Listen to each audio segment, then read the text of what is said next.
Hello again, it's Jess or JashiiCorrin, and welcome back for my video on 5 different font ideas. As the title would suggest, I'm taking you through 5 different fonts that you can use in your bullet journal for things like headers, or any other text that you want to stand out. The 5 fonts that I've selected for you guys today kind of fit a certain theme. They're all capital letters, and they're all not calligraphy letters. If you were interested and hadn't already seen it though, I do have a video on how to do faux calligraphy writing. It is one of my older videos, but the information in that still stands. Just another slight disclaimer before we get into it.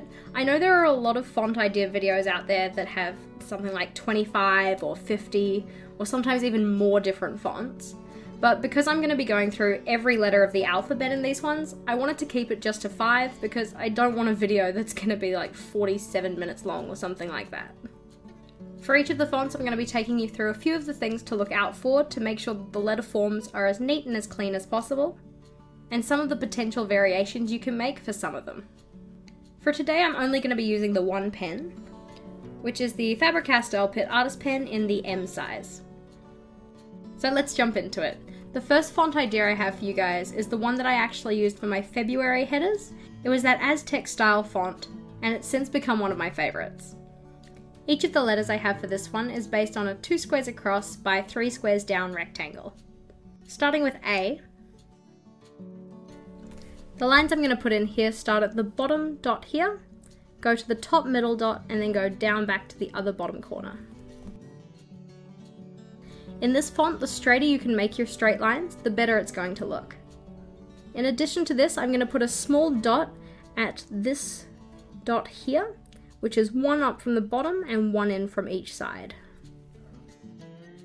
I'm also going to put a line that's inside of this triangle that goes down the left-hand side. And then to finish it off, I'm just going to extend each of the lines at the top over to the right. As you can probably see, most of the letters in this alphabet style all have these 2 small lines coming off the letter at some place. For B, I'm going to start by drawing a line down the center, and then I'm going to draw a line halfway between that center line and what would be the outside border of the box.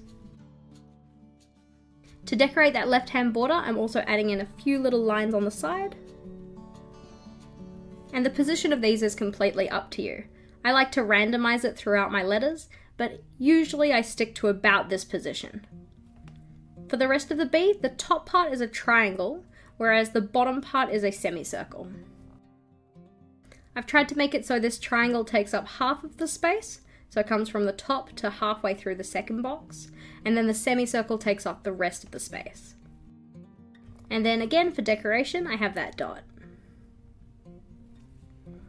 For the C, I'm going to start by drawing the simple letter C, and in this one I'm going to go from 1 dot down on the right hand side, around, and then up to 1 dot up. So you can see I've drawn myself those 2 little dots there. That's going to be my starting and ending point, and as you would draw a regular letter C, just around from one to the other. Hi again everyone, this is Film Editing Jess, and I just wanted to drop in a mention. In this video, please don't think that I'm trying to patronize you with the amount of detail that I'm giving regarding forming the letters. I know that you know how to draw out the alphabet. I'm just trying to specify where I start and stop the letters so that you can get letter forms that look like what I have here. Back to other Jess. Similar to what we did in B, I'm going to draw a line from the top to the bottom of the C, which is halfway through that first line of boxes. And again, I'm going to add in 2 of those little lines that are diagonal that come off of this. I don't have a dot in this letter, but of course you could add one in for decoration, either in the space up here, down the bottom, or maybe somewhere in the middle over there. For D, it takes quite a similar form to B, in the sense that the side of this letter is the same. And then you just finish off the other side of D as you normally would. I've also decided to add a dot into this one, just for a little more decoration. In terms of this style we have for B and D, this is similar for quite a few other letters, and I'm just going to go and draw those ones in now.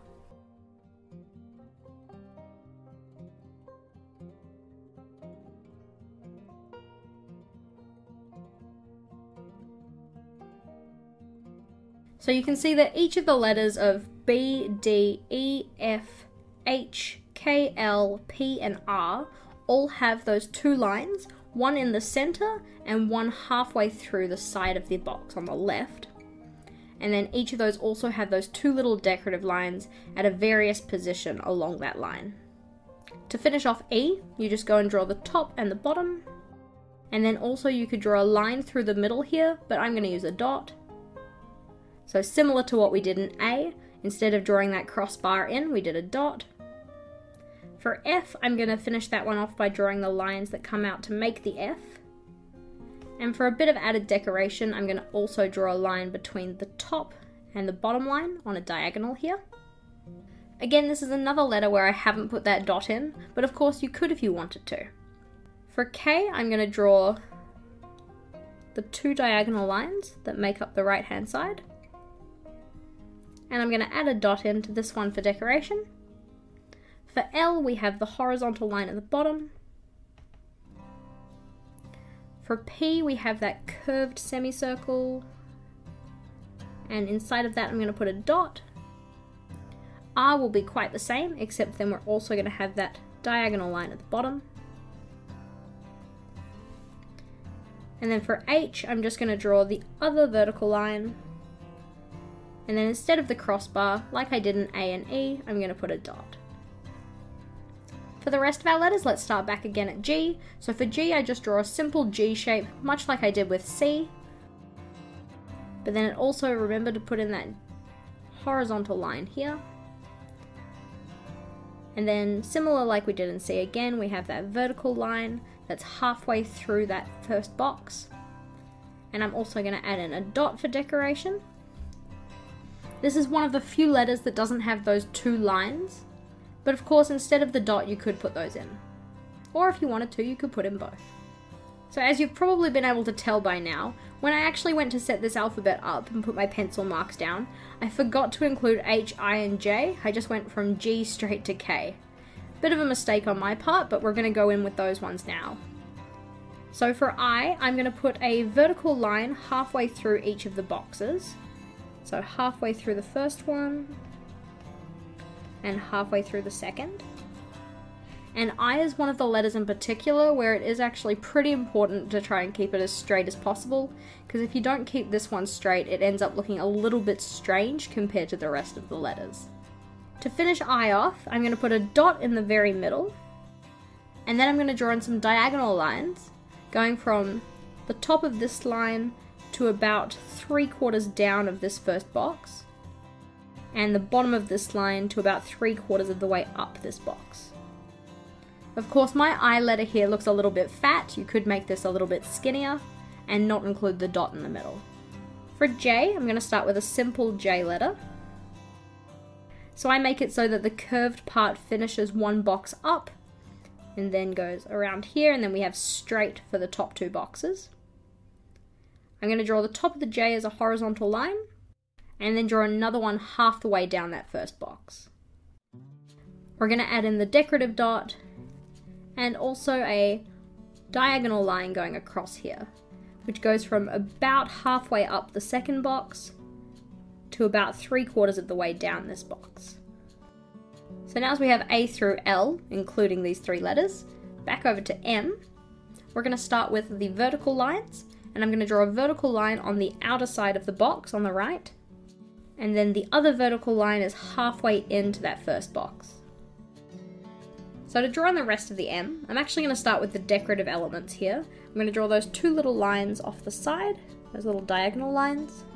And I'm also going to put in a dot here. And this dot is about 1/4 of the way in between those two lines that we've drawn, those two vertical lines. Now what we want to do is we want to draw a diagonal line from the top of this leftmost vertical line to the point at which it gets to halfway between the two boxes that we have. So we draw it to about here. So you can see it's actually met this row of dots there. And then from here we're actually going to go and draw it up to connect to this one. So it'll end up looking a little bit wonky. You can see how this side of the M looks a little bit thicker than this side. And that's because we're now going to continue that diagonal line on the left down a little further and make it go up and connect to the other line. Because of the way I'm stopping my pen to show you how this works, of course I've got a little bit of an ink splodge here, but if you did this all in kind of one quick motion, it means you won't get this here and it'll look a little bit neater. For the N, we're going to do a similar thing with those vertical lines, so one down the rightmost side and one halfway between this box. And then we're going to draw a diagonal line from the top of this one to the bottom of that one, as you normally would with an N. And then we add in our decoration. So those diagonal lines on the side, a dot, and then 2 lines here. And for the positioning of these horizontal lines, I've made it so that the top one of those ones is in line approximately with the bottom one of these diagonal lines. For the O, I'm going to start actually by drawing the interior parts first. So this one comes from 2 squares down on this side to 1 square down on this side. So between those 2 points. That one's just a straight diagonal line. And it has 2 little lines, one in the center and one in the middle of the rightmost box. And then around this one, I'm just going to draw the regular symbol for O. Q is quite similar for this one. So we've got that diagonal portion in the middle, and then all the way around.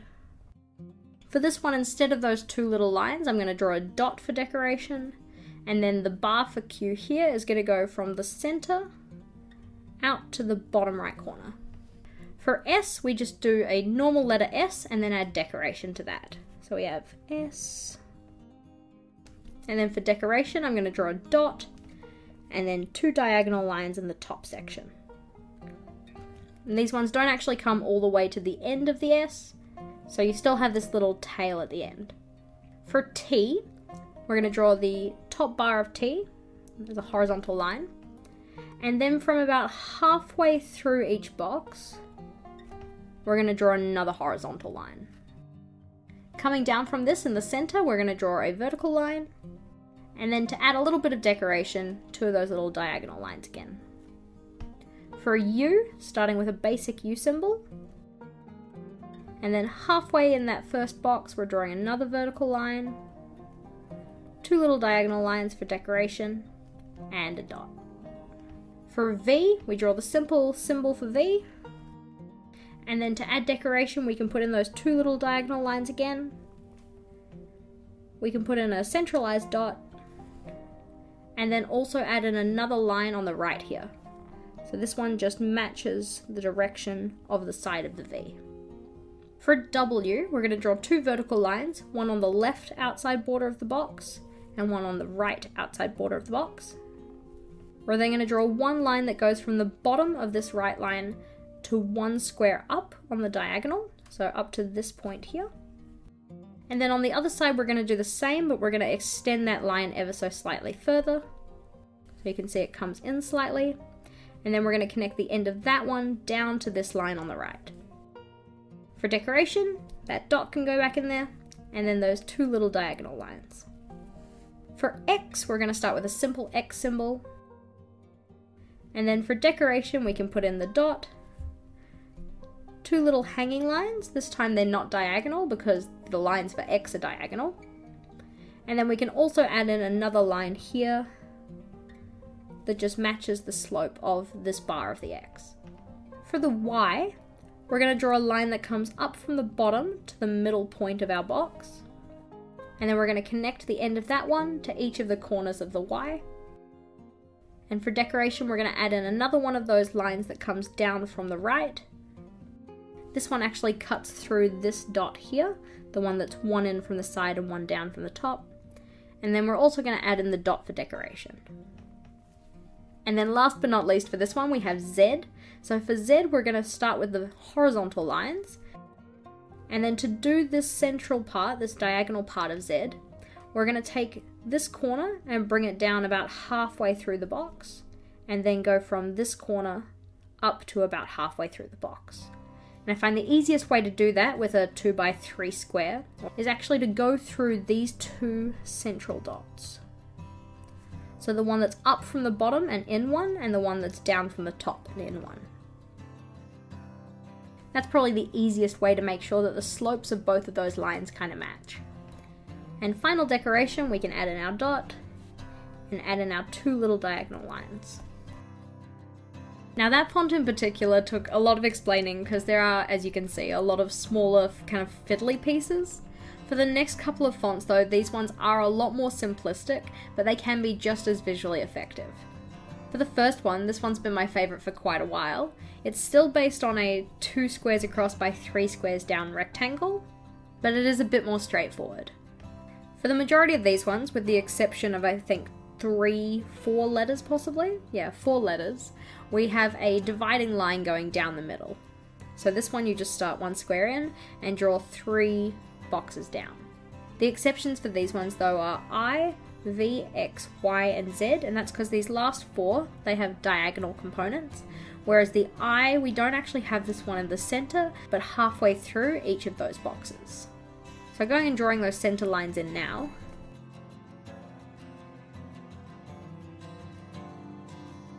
I actually forgot to mention that T is also one of those exceptions, because like I, those 2 vertical lines are actually running halfway through each of the boxes. So now as we have the vertical center lines in for the letters that need them, there's quite a few number of these ones that actually just have like a chunky box, you could say, coming off the left of the letter. So this includes our letters like B, D, E, and F, and a couple of other ones. So for those ones, I'm going to go and draw that box in now.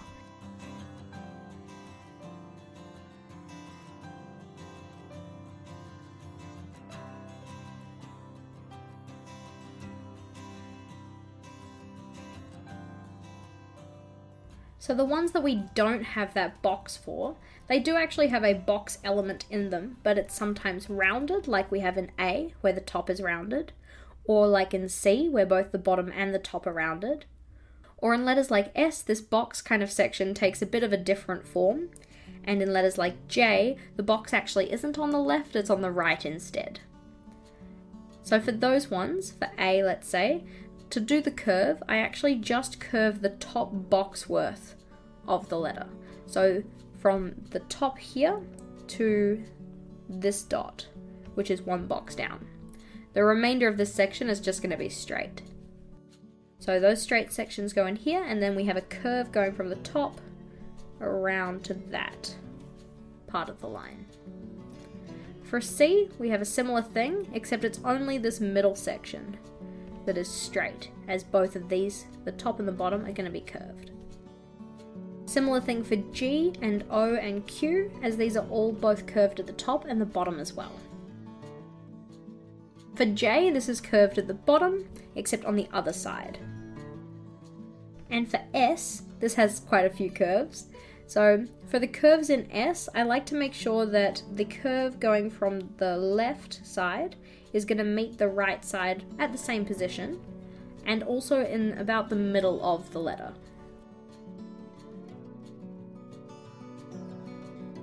So now we have the chunky component of a lot of our letters done, we just need to go and add in the rest of the letter. So for instance in A, we want to add the crossbar. I do this 1 square up,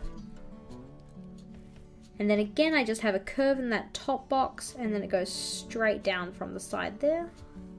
For B, we have our straight section that would be on the left of the letter. We just need to draw in the 2 curved sections. So I'm going to come curved around here and here. You can see I've chosen to put this middle section about 1 box from the bottom. This is just an aesthetic choice, totally up to you as to whether you have this in actually the middle of the letter, or if you put it a little higher, or even lower than this if you wanted. For C, we have one side, we just need to draw the curves on the other.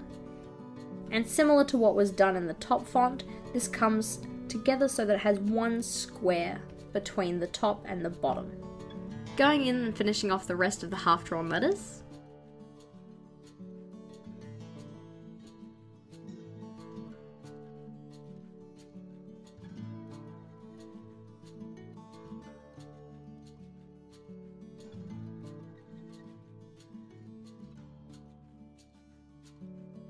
You can see that in this font, up the top here, the M and the W do actually look kind of different because of where I've put this decoration. But for this one, this font here, the W is really just an upside down M. So that covers the letters that have a vertical sidebar that's either on the left of the letter, like most of them, on the right, or a little bit of both, like we have for the S. For the rest of these, we have the T and the I, which have that bar in the middle, and then we have diagonal bars in these 4 letters down the bottom. So having a look at the ones that have it in the middle, this one's pretty straightforward. We just need to draw 2 vertical lines that are halfway between each of these boxes. And then we just draw in our horizontal components, so a horizontal line at the top that goes all the way across, and then a horizontal line that just goes from one of these lines to the other in the T, or if you're doing the I, it goes from the outermost dot to the other outermost dot. Moving on to the diagonal ones, for a V, I'm going to start by drawing the horizontal components of this, because it gives me kind of a better guideline to work with when I come to put my diagonal lines in. So as you've seen for most of these letters, the bulky part takes up about 1 square's worth of space. So for my V, I'm going to start by doing a horizontal line connecting the outermost left dot in the corner here to the middle dot at the top. So from here to here. And I'm going to draw a similar line down the bottom, but this is going to come from halfway across this square to halfway across that square. In order to make the chunky section of my V, I'm going to go from the top to the bottom just with a straight diagonal line. Now as I've got these sections in, that makes up one side of the V, I need to do the other one. We use a similar idea for the X, the Y, and the Z, however the diagonal components of these go from one side of the letter to completely the other side. So for the X, we start with that horizontal top bar again, and then we're going to do a horizontal bar at the bottom, but this one's going to be from the middle to the outermost corner. And then we connect both of those using diagonal lines. In order to do the other crossbar of the X, sometimes it can be helpful to go in with a pencil first, because I want it to look like it's just one continuous line going behind that bar. So by drawing it quite carefully, you could always possibly use a ruler here if you wanted to, or go in with pencil first. We've made it so that this looks like one continuous line that goes behind this kind of box section. So for the Y, we're going to do something similar but kind of the opposite. So you can see if we removed this line down here, we kind of have a similar shape to what a Y would look like. It's just normally we draw the Y the other way around. So we start with those horizontal lines in the top right corner and the bottom left corner, and then connect those with diagonal lines. For the other diagonal line, you're essentially drawing from this top left dot here to what would be 1 dot down and 1 dot in, but we don't actually want to cross over into the box. For the Z, we're going to have the same diagonal chunky component here, and we're going to extend each of the horizontal lines outwards.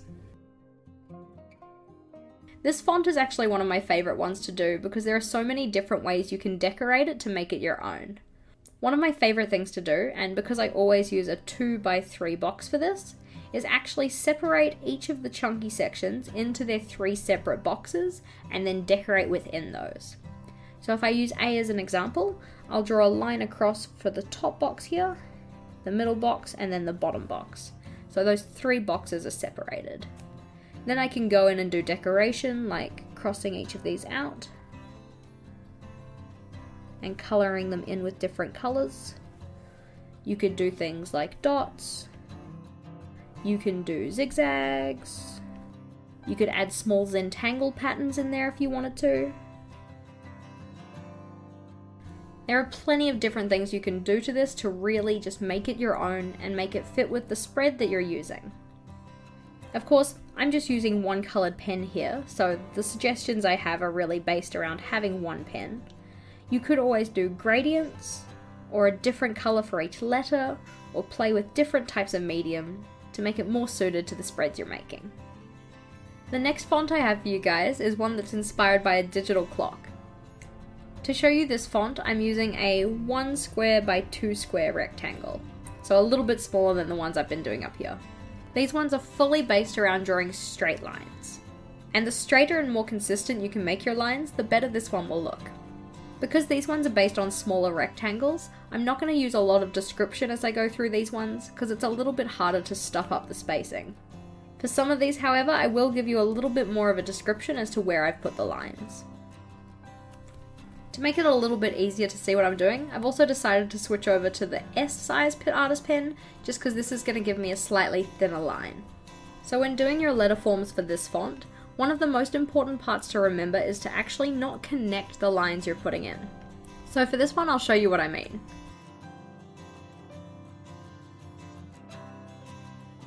So you can see that when I've drawn my A in here, each of the 6 lines that I've drawn in to make it, none of these actually connect.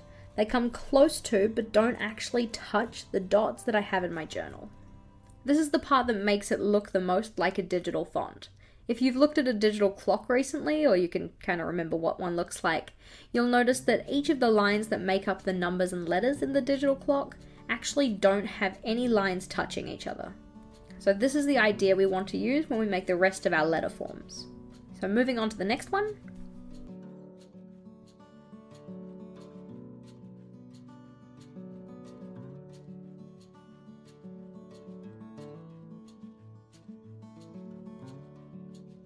G is the one of the letters that's a little bit unique in this one, because you actually draw a half line to draw the little flick of the G inwards. So you don't bring this one all the way across, otherwise it just kind of ends up looking like a 6. I mean, really you could say that the B kind of looks like an 8, and the D kind of looks like a 0. But as with most things, you can infer from context as to what these letters are actually supposed to be.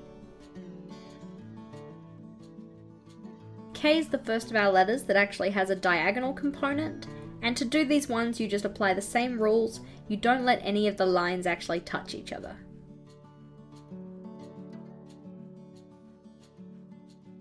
M is another one of those letters where the spacing is a little bit more unique. For this one you could do a full bar across the top and then a full bar down the middle, or you can use 3 half bars or something similar to that. I'm going to do 2 full bars.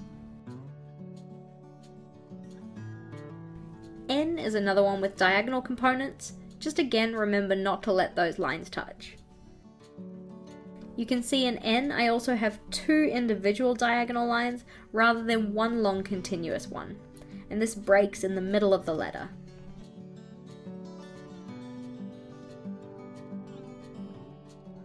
Q is another letter that has a diagonal component, and I've drawn this line from the middle of the bottom box to the lower right hand corner. Again, not letting those lines touch.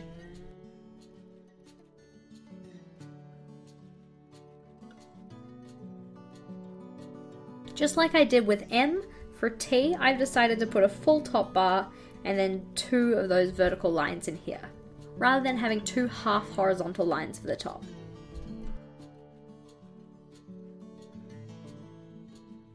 This is another one of the fonts that has the W, essentially just as an upside down M.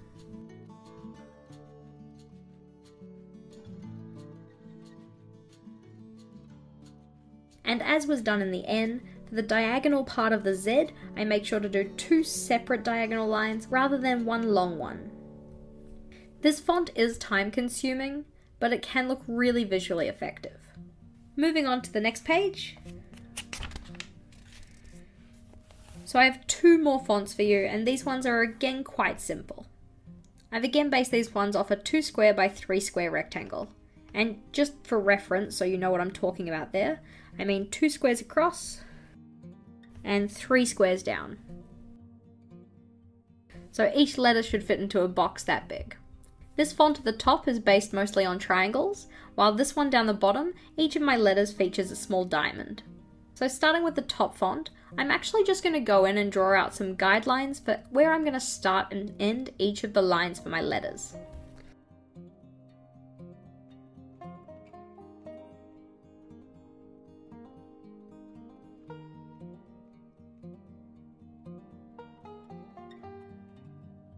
By going and highlighting each of the starting and ending points for the lines I'm going to use, by using either a thicker pen or possibly a different colour, you can make this font a little bit more decorative. What I'm now going to go do though is go and connect all of my dots. So A, we have a simple triangle, which goes from the middle and top of this box down to each of the corners. Again, the straighter you can draw these lines, the better it's going to look. B is made up of 2 separate triangles, so one that takes up the top 2 squares and one that takes up the bottom 2 squares, and they have that overlapping section in the middle. And then we just draw a vertical line down the side here. For a C, it is an open triangle that goes from the top right down to the middle here, and then down to the bottom right. And D does a similar thing, but in the other direction, and the starting and ending points are joined by a vertical line. For E, this one's quite similar to B, but reversed. However, it doesn't end up having that vertical line as well. For F, we have a vertical line, and then 2 diagonal lines that each go down by 1 box. So this one starts in the top left and ends 1 box down on the right. For G, we start with the symbol for C, and then we go up to the middle and across by half a box.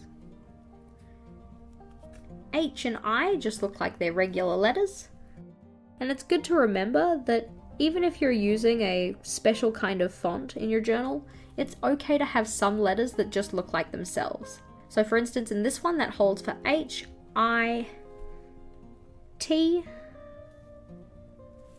and Z.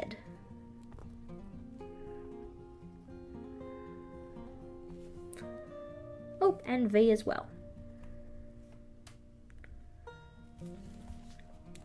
Of course, you could make those letters more decorative if you wanted to, but there is going to be enough visual interest with the other letters. For J, we have a vertical line, and then this line here that goes on a diagonal from the middle section on the left down to the bottom right. K is another one of those letters that just looks like itself. L kind of looks like J, except we have a little bit more shallowness here.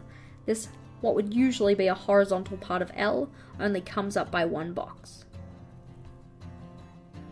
For M, we have those 2 triangles again. And in this font, M actually doesn't take up the same amount of space as the other letters, it takes up slightly more. So this one actually has each of these triangles being 2 squares across. And the same thing goes for W. We have 2 triangles that are each 2 squares across, with that overlapping middle section. For N, we have 2 vertical lines, one 3 down and one 2 down. O is in the shape of a diamond. P looks similar to F, but with another vertical line. And Q looks similar to O, but with a diagonal line that comes from the center to the bottom right. For R, we have those triangles in there again, but for this one we only have the top triangle.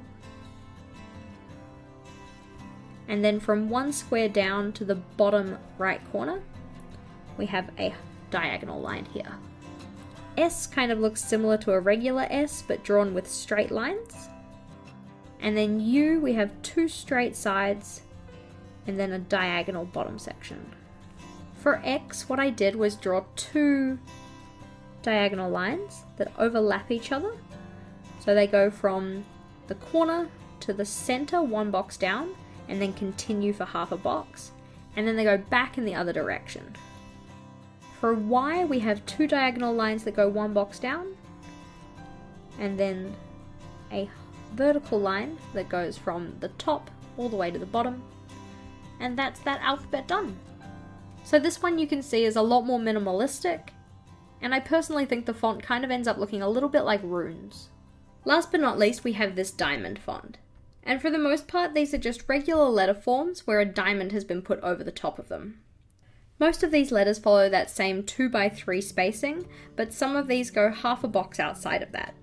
And those are the letters that have the diamond on the right or left hand side. So for instance, this one has it on the left and the diamond goes half a square out. And for J, we have it on the right and it goes half a square out as well. So for those ones, I'm going to go and draw them in now.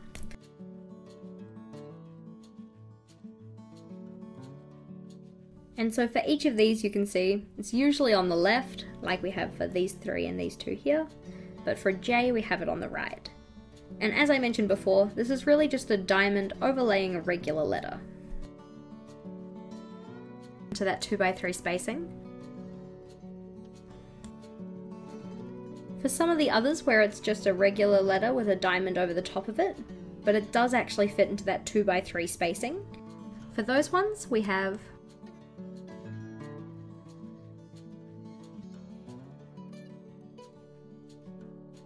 and you can see that for each of these diamonds they actually just take up one box.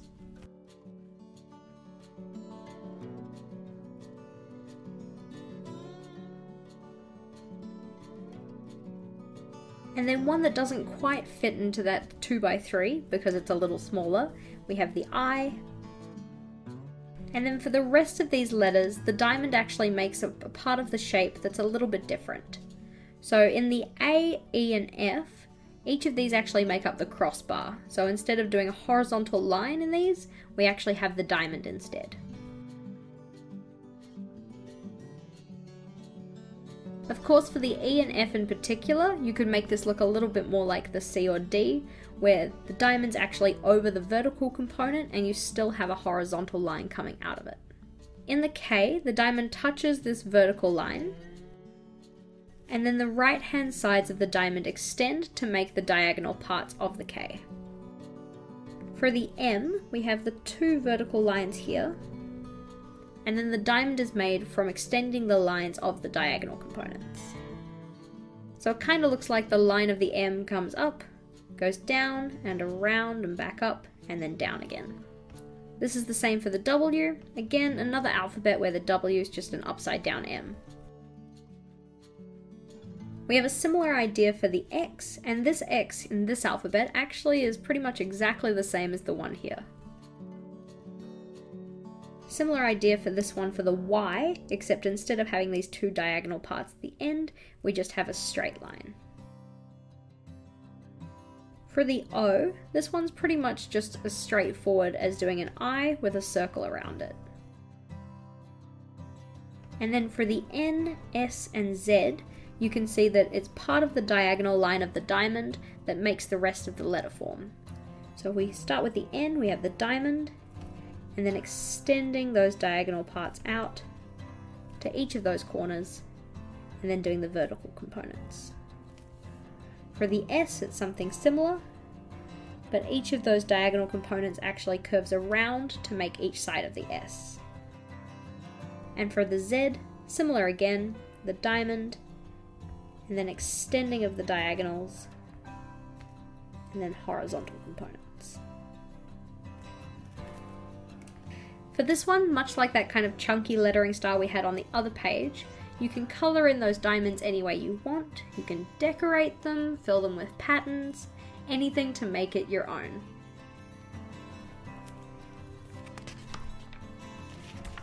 Thank you for watching. I hope you enjoyed today's video. I know it's a little bit longer than usual and went into a fair bit of detail for something that in theory is quite simple. I just wanted to make sure that you guys had the full details for the line spacing on this one, because I know that's my biggest hassle when it comes to trying to recreate fonts from other people. If you did like today's video, please do make sure to give it a big thumbs up. And if you'd be keen to see another 5 fonts video, let me know in the comments section below. I'll be back again on Thursday with another weekly Plan With Me video, and so until next time, bye!